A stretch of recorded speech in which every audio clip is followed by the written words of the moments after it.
പൊന്നൂസ് വ്ലോഗിലേക്ക് എല്ലാവർക്കും സ്വാഗതം. ഞാനിന്ന് ഇവിടെ തയ്യാറാക്കാൻ പോകുന്നത് ഒരു അടിപൊളി രസമാണ്. രസം ഇഷ്ടമില്ലാത്തവർക്കാണെങ്കിൽ പോലും ഈ രീതിയിലൊന്ന് വെച്ച് നോക്കിയാൽ ഒരുപാട് ഇഷ്ടമാവും. അതിനു മുന്നേ നിങ്ങൾ ആദ്യമായാണ് എൻ്റെ ചാനൽ കാണുന്നതെങ്കിൽ ഒന്ന് സബ്സ്ക്രൈബ് ചെയ്യുക, ഒന്ന് ലൈക്ക് ചെയ്യുക. അപ്പോൾ നേരെ നമുക്ക് വീഡിയോയിലേക്ക് പോകും. അതിനായി ആദ്യം ഞാൻ വലിയൊരു തക്കാളി എടുത്ത് ചെറുതായി അരിഞ്ഞു വെച്ചു, ഉള്ളി വെളുത്തുള്ളി ചതച്ച് വെച്ചു, എന്നിട്ട് പച്ചമുളക് കട്ട് ചെയ്ത് വെച്ചു. ഇനി കടുക് താളിക്കാനായിട്ട് ഉള്ളി അരിഞ്ഞു വെച്ചു, വറ്റൽമുളക് എടുത്ത് വെച്ചു, കറിവേപ്പില എടുത്ത് വെച്ചു. എന്നിട്ട് മല്ലിയില ആരും മറക്കരുത്.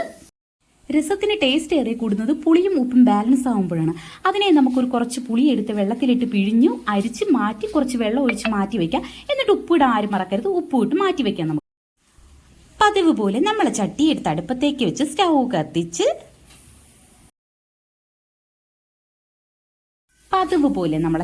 അടുപ്പത്തേക്ക് വെച്ച് അതിലേക്ക് ചട്ടി ചൂടായതിനു ശേഷം അതിലേക്ക് കുറച്ച് ഓയിൽ ഒഴിച്ചു കൊടുത്ത് ഓയിൽ നന്നായിട്ട് ചൂടായതിനു ശേഷം നമ്മൾ നേരത്തെ ചതച്ച് വെച്ച ഉള്ളിയും വെളുത്തുള്ളിയും കൂടി ഇട്ട് നന്നായിട്ട് നമുക്ക് വഴറ്റാം.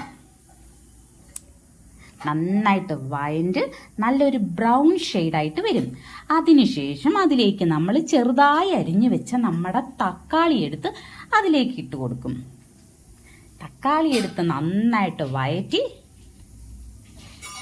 തക്കാളി അവിടെ കിടന്ന് നന്നായിട്ട് വഴറ്റി വരട്ടെ കേട്ടോ.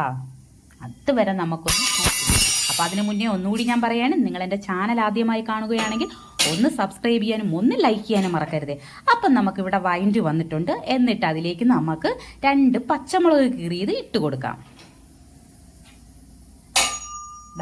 ഇതെല്ലാം കൂടി നന്നായിട്ട് വഴറ്റി വരികയാണ്.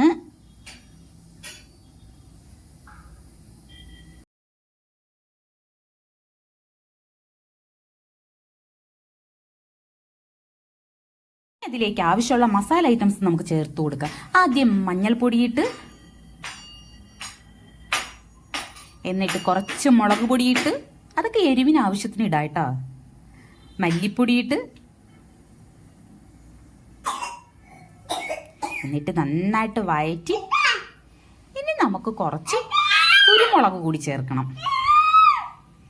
കുരുമുളകിട്ട് നന്നായിട്ട് വഴറ്റിയെടുക്കാം കേട്ടോ. നന്നായിട്ട് വഴറ്റാം. അതെല്ലാം കൂടെ അവിടെ കിടത്ത് മൂത്ത് വരട്ടെ.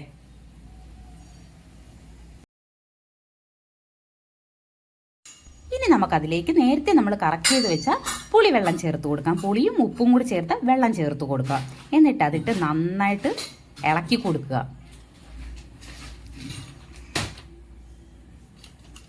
ഇതൊന്ന് നല്ലതായിട്ട് തിളയ്ക്കുക.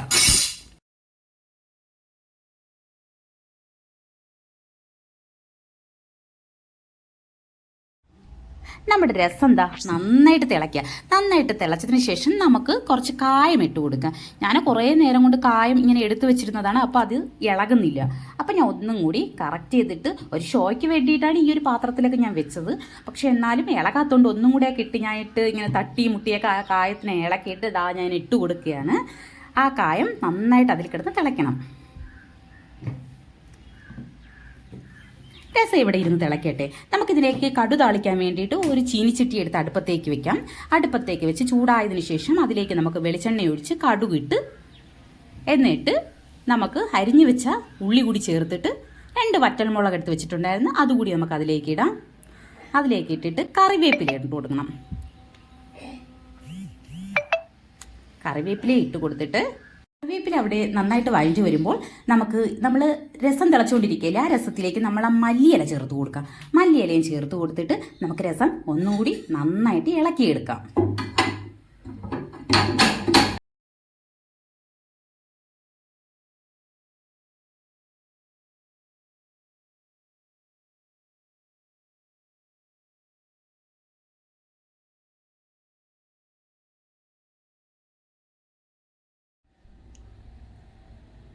കണ്ടില്ലേ നമ്മുടെ രസത്തിൻ്റെ ഒരു സ്റ്റൈല്. ഇനി നമുക്ക് താളിച്ച് വെച്ചിരിക്കുന്ന കടുകെടുത്ത് അതിലേക്ക് ഇട്ട് കൊടുക്കാം.